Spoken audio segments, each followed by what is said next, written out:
Jadi Agnes Mo ini menaikkan banding atas kasusnya ini ke pengadilan yang lebih tinggi gitu kan guys. Ahmad Dhani kembali mencuri perhatian publik. Pentolan dewa itu menilai Agnes Mo adalah manusia yang sombong. Ahmad Dhani menilai sikap Agnes Mo terhadap Ari Bias sebagai bentuk keangkuhan, terutama dalam kasus hak cipta yang berujung pada gugatan hukum. Merasa tidak digubris, Ari Bias pun melayangkan somasi ke Agnes Mo. Namun upaya itu pun lagi-lagi tidak direspon oleh Agnes Mo. Tidak mendapatkan tanggapan, Ari Bias kemudian menggugat Agnes Mo ke pengadilan niaga. Dalam persidangan, hakim menyatakan bahwa penyanyi sebagai pengguna lagu bertanggung jawab untuk meminta izin kepada pencipta lagu sebelum membawakan karyanya dalam konser atau pertunjukan komersil. Ahmad Dhani juga mengkritik kehadiran Agnes Mo di podcast Deddy Corbuzier. Sikap Agnes Mo yang hingga hari ini tidak mau meminta maaf membuat Ahmad Dhani menilai seorang Agnes Mo merupakan penyanyi yang sombong. Agnes Mo dan Ahmad Dhani terlibat dalam kisruh royalti. Awalnya kisruh terjadi setelah Ari Bias memenangkan gugatannya terhadap Agnes Mo. Agnes harus membayar denda royalti 1,5 miliar rupiah setelah terbukti tidak meminta izin membawakan lagu Ari Bias saat manggung. Nah, gimana nih menurut netizen yang terhormat? Silahkan berkomentar ya. Plot twist terbesar tahun ini. Ternyata yang dibilang katanya ada yang kontak Agnes setahun yang lalu. Udah setahun gak digubris-gubris. Itu bukan hanya soal hak cipta atau kasus ini, which is yang 1,5M ini, tapi ada juga, udah siap dengernya? Udah siap dengernya? Soal minta video buat dukungan dia di pemerintah. Gimana nggak tahu deh. Gitu. Makanya karena Agnes artis yang jauh dari kayak gitu-gituan politik, maksud terselubung dukungan seperti itu dan lain-lain, jadinya Agnes refuse, nggak jawab dan mungkin dia bilang bahwa sorry, I'm not into it gitu teman-teman, I'm not into that kind of person yang bisa bikin video ucapan dukungan untuk beliau gitu. Agnes itu sama sekali tidak mau bikin perseteruan antara dia dan pihak-pihak lainnya di case ini. Sekali lagi, Agnes itu hanya mau meluruskan bahwa yang harusnya membayar 1,5M itu si penyelenggara. Kasus ini nggak bakal jadi panjang kalau penyelenggaranya udah bayar dari hari Agnes pentas. Ingat ya, Agnes diundang, di-invite. Nah, kalau pihak mereka udah bayar, udah ngurusin, nggak bakal sampai ada seribet-ribet ini. Itu. Ini kalau gue pikir-pikir ya, Agnes Mo ini kayak jadi tumbal menurut gue. Ya nggak sih, kayak jadi tumbal sih, tumbalnya si botak menurut gue. Kayak yang punya lagu juga dikompor-komporin sama si botak ini kayaknya nih. Kenapa sih lo tak? Lo marah sama Agnes Mo gara-gara gak mau jadi pendukung politik lo gitu? Lah kan gak semua orang suka politik, tak? Kan kita tahu Agnes Mo gak pernah berpolitik. Dia mah memang fokusnya buat nyanyi, emang di hobinya nyanyi. Lo bagaimana sih ah? Lo pikir Agnes Mo ini gadis kemarin sore gitu, atau gadis dari gunung mana gitu yang gak ngerti apa-apa? Ya elah tak udah puluhan tahun jungkir balik dia. Dari yang mana kayak panggung yang bagaimana sampai yang semoga apa dia udah tak. Bahkan dia tuh sampai di luar negeri kenapa nggak booming kayak yang lain, karena dia nggak mau baby oil. Lo ngerti nggak baby oil yang lagi viral kemarin? Coba dia mau baby oil sama si itu tuh Pododo, udah terkenal dari kemarin tak di Amerika sono. Kita tahu akan semua tuh imannya kuat ya.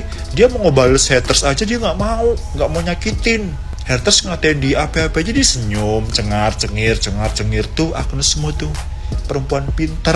Kalau orang perempuan pinter hatinya bersih, gak dengki, gak iri, gak sirik, ya begitu tuh, fokusnya nyanyi, gak mau nimbrung masalah orang. Kita gak pernah denger Agnes Mo nimbrung masalah orang loh, gak pernah. Lu mah tak, lu kenapa sih tak? Kebentur tembok lo, pala lo bebenjol, kok bisa gitu ya? Botak. Agnes Mo adukan kasusnya ke kementerian, Ahmad Dhani dan Ari Bias salah lawan. Pasti sudah pada tahu kan guys tentang kasus Agnes Mo yang dilaporkan oleh pencipta lagu yang berjudul Bilang Saja yang bernama Ari Bias ini yang akan naik banding ke MA atau MK gitu guys. Seperti tidak gentar gitu ya guys, Agnes Mo ini melanjutkan kasus ini itu ke pengadilan tinggi gitu ya guys. Karena pada pengadilan sebelumnya Agnes Mo ini kan divonis bersalah dan harus membayar senilai 1,5 miliar ke Ari Bias gitu guys. Padahal di sini menurut Agnes Mo ini, Agnes Mo ya tidak salah gitu loh, kan dia hanya menyanyikan, untuk pembayaran kan bukan dia yang harus membayar gitu guys. Jadi Agnes Mo ini menaikkan banding atas kasusnya ini ke pengadilan yang lebih tinggi gitu kan guys. Nah Agnes Mo ini juga udah speak up di podcastnya Deddy Corbuzier tentang kasusnya ini gitu guys, dan dilanjutkan pengaduan ke kementerian atas kasusnya ini. Beberapa waktu yang lalu Agnes Mo beserta beberapa artis yang lain, ada Ariel Noah dan BCL gitu, hadir atau turut diundang ke acara kementerian. Di sini Agnes Mo ini kayak mengadu atau kayak apa ya namanya, ya mengadu ya istilahnya gitu ke kementerian tentang kasusnya ini. Nah di sini Agnes Mo ini tuh sempat bilang kalau ini adalah kesempatan untuk membuka gimana sih seharusnya atau kebenaran gitu ya guys. Intinya tuh di sini Agnes Mo akan berjuang terus atas kasusnya ini dan akan memperjuangkan kebenaran gitu. Di sini netizen ini pun menilai kalau Ahmad Dhani dan Ari Bias ini tuh salah lawan gitu guys. Seperti yang kita ketahui gitu ya guys, Agnes Mo selain dia itu penyanyi nasional kita, internasional kita gitu, penyanyi papan atas kita lah ya, dia ini kan merupakan salah satu aset negara sih ya, bisa dibilang seperti itu gitu, karena prestasi yang ditorehkan dari kecil sampai besar ini gitu sangat kayak gemilang sekali gitu guys. Dan tidak hanya itu, Agnes Mo ini tuh orangnya itu sangat smart dan pintar sekali. Walaupun dia ini bernyanyi tapi tidak mengabaikan pendidikannya. Agnes Mo ini tuh sudah sempat berkuliah jurusan hukum gitu loh guys, makanya dia ini kayak gak gentar dan tahu nih mana sih yang janggal atau enggak tentang kasus tersebut gitu. Nah dari sini, dari backgroundnya Agnes Mo aja gitu ya guys, netizen ini tuh sudah kayak mencibir Ahmad Dhani dan Ari Bias yang dinilai salah lawan gitu loh. Karena di sini orang tidak salah apa-apa kok disenggol-senggol gitu loh, ibaratnya seperti itu guys. Cuma 1,5 miliar aja, aduh bayar aja kali, nggak akan jadi miskin. Banyak banget komen kayak gitu ya. Untuk kasus Agnes, dia bukan nggak mau bayar uang 1,5 miliar itu, bagi dia mah kecil lah segitu, duit dia udah banyak. Tapi yang dia perjuangkan sekarang bukan buat dirinya sendiri, tapi buat semua musisi, buat semua pencipta lagu, penyanyi. Dia harus paham untuk pemahaman mekanisme yang ada. Jadi bukan semata-mata lu nyanyi, lu bayar. Lu nyanyi, lu bayar. Sebuah lagu kalau tidak ada penyanyi yang membumingkan lagu itu, bisa jadi booming. Oh bisa, pakai penyanyi lain, beda penyanyi, beda rezeki, beda hoki. Itu namanya hoki ya. Nggak semua lagu itu hokinya bagus. Jadi ketika hokinya bagus, kalian yang punya lagu, pencipta lagu, harus gercep di mana ngambil royalti itu. Nanti di video selanjutnya aku lihatkan ya kontrak aku bersama label, apa sih performing right itu, apa sih, bagaimana sih cara mendapatkan royalti dari performing right. Nah untuk sekarang ini aku hanya bukan mau ikut-ikutan yang lagi rame atau ini ya, cuman gemes aja gitu. Penyanyi musisi besar tapi nggak paham, itu aneh gitu. Aneh banget, karena di sini sekarang narasi adalah si kaya dan si miskin. Penyanyi itu banyak duitnya, dibayarnya ratusan juta, tapi pencipta lagu nggak ada duitnya. Kata siapa? Jangan sok tahu. Nih, dari royalti penjualan aja, 5%, 3-5% itu hanya buat artis. Artis itu ada yang solo, ada yang band, sama cuman 3-5%. Pencipta lagu 9-12% itu macem-macem ya. Jadi beda label, ada yang 9%, ada yang 12%. Setiap label tuh berbeda. Itu dari pendapatannya tuh seperti itu.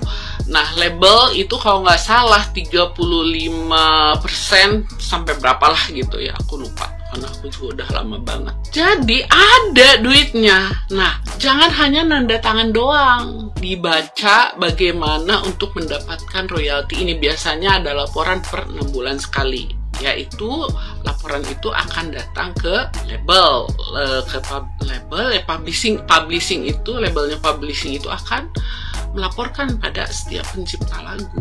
Nah, kalau ada sesuatu yang aneh, yang janggal, misalnya lagunya beken tapi penghasilannya sedikit, ya ditanya langsung gitu. Atau mau direct lesson katanya ya, yang kalau waktu zaman aku tuh, waktu aku penandatanganan kontrak aku dulu, kalau nggak salah belum ada LMKM-nya. Jadi kalau sekarang yang bisa direct minta itu LMKM. Nah, LMKM. Nah, kemarin harusnya nanyanya tuh ke situ, nggak ke artisnya langsung. Aku pikir waktu itu Agnes mungkin di kontraknya ada dia menanggung semua pajak-pajak yang terjadi di event itu. Ternyata pas aku lihat di podcastnya Dedi, enggak.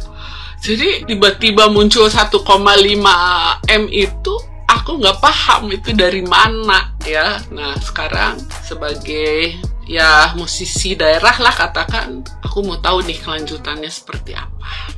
Jadi kalian juga yang baru mau meniti karir, baru yang mau jadi penyanyi harus paham dulu. Biar kalian tidak asal nyanyi, biar kalian tidak asal menciptakan. Jadi kalian tahu sistem, tahu mekanisme, jadi tahu bagaimana mengkolek uang kalian sendiri.